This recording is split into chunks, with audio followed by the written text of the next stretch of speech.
He walked, not because he wanted to, but because he had no other choice. The sun had not risen yet. The sky was still dark, and the road ahead was empty. Cold wind touched his face as he stepped outside, wearing a thin jacket and shoes with worn-out soles. He looked back once, at a small house with a broken door and a light that barely worked. Inside, his son was still sleeping, wrapped in 2 blankets to stay warm. The boy didn't know his father had already left. This was the 5th morning in a row. 5 mornings of walking over 15 kilometers to a construction site, carrying a lunchbox, with just 2 slices of bread and water. No car, no bus, no bike, just his feet and his will. He wasn't young anymore. His knees hurt. His back ached. But he didn't stop. He couldn't stop. Because every time he thought of giving up, a picture came to his mind. His son, laughing, learning, growing, a boy with big dreams and small shoes. Shoes the father bought secondhand, stitched them himself, and cleaned every night. Each step he took was for that boy. At work, he didn't talk much. He wasn't there to make friends. He carried heavy bricks, pushed rusty wheelbarrows, and worked through the heat and the cold. Sometimes people asked him why he never took the bus. He smiled and said, "I'm saving for something more important." No one asked again. He returned home each day as the sky turned orange. His legs burned. His clothes were soaked in sweat.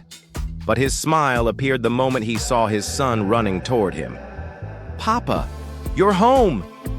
And he always answered the same, "Yes, and I brought something." Sometimes it was a small fruit. Sometimes it was a pencil. Sometimes it was just his hug. The boy never asked for more. At night, while his son slept, the father counted coins on the table. Each coin had a purpose: school books, shoes, a school trip. He didn't buy new clothes for himself. He didn't fix his watch. He didn't drink coffee anymore. One day the boy asked him, "Papa, don't you get tired?" The father looked at him and said, "I do, but love gives me new legs." The boy didn't understand at the time, but he smiled anyway. Then one day, the boy came home with a letter. He had been accepted into a special school, a place where he could study for free, but only if he passed one final interview. It was in the city, far away. They didn't have the money to go. The boy said, "It's okay, Papa. Maybe next year." But the next morning, the father was gone again, earlier than usual. This time, he walked not to work, but to the city. It was over 40 kilometers away. He walked without stopping, without sleeping. He reached the office just before they closed. He handed in the final documents and smiled. Then he fainted. He woke up in a small hospital bed. The nurse said, "You were lucky. Severe exhaustion."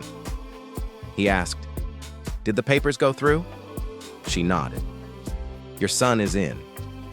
Tears rolled down his face, not from pain, but from peace.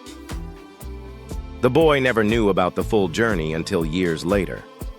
When he graduated, he came home wearing a black robe and holding a certificate. His father's hands were now slower, his hair gray, his steps smaller. The boy knelt beside him, handed him the paper, and said, "You walked so I could fly." The father said nothing. He just hugged his son long and tight, because sometimes love doesn't need words. He walked, not because he had to, but because love always moves forward.